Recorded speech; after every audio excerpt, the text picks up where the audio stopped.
আসসালামু আলাইকুম, welcome back to my channel. আমি আজকে চলে আসছি নতুন ভিডিও নিয়ে। আশা করছি আপনার পাশে থেকে লাইক কমেন্ট শেয়ার করে দেবেন। আজকে রেসিপি হচ্ছে পেয়ারার ভর্তা।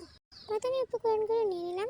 উপকরণের মধ্যে রয়েছে চিনি, শুকনো মরিচ ভাজা, রেশন হজের পাতা, তেঁতুল অ্যান্ড শেষে রয়েছে লবণ। তারপর আমরা পাত্রের মধ্যে পানি নিয়ে নিলাম, কারণ পেয়ারাগুলো ধুইতে হবে। এখন আমরা পেয়ারাগুলো দিয়ে দিলাম। পেয়ারার মাথাগুলো কেটে ফেলে দিছি। পেয়ারাগুলোকে কুচি কুচি করে কেটে পানির মধ্যে ভিজিয়ে রাখছিলাম। পানিটা কালো হয়ে গেছে, এজন্য আবার নতুন করে পানি নিয়ে নিলাম। পেয়ারা কুচিগুলো পানির মধ্যে রেখে দিব ভিজিয়ে, কিছুক্ষণের জন্য রেখে দিব আর কি।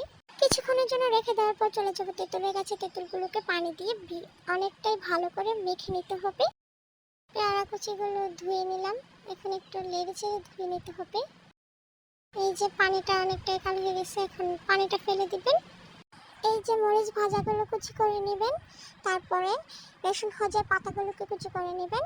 চাইলে আপনারা ব্লেন্ডার করেও খেতে পারেন, কিন্তু আমার দুঃখের ব্যাপার, আমি ব্লেন্ডার করার সময় কারেন্ট চলে গেছিল, তাই আমি এটাকে আস্তে আস্তে রেখে দিয়েছিলাম। তেঁতুলগুলোকে দিয়ে নেবেন প্রথমে, তারপরে দিয়ে নেবেন শুকনো মরিচ, তারপরে দিয়ে দিবেন পরিমাণ মতো চিনি। আমি আমার পরিমাণ মতো চিনি দিয়ে দিচ্ছি। তারপরে পরিমাণ মতো লবণ দিয়ে দিবেন।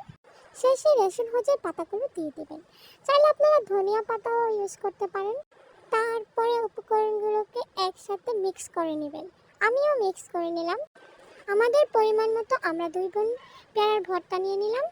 তো পেয়ারার ভর্তা তো আবার ছাদে যাবো না, এটা কি হয়? তো চলে গেলাম ছাদে। আর আজকের ওয়েদার হচ্ছে এটা। আমার ভিডিও এখানেই শেষ করছি। আসসালামু আলাইকুম।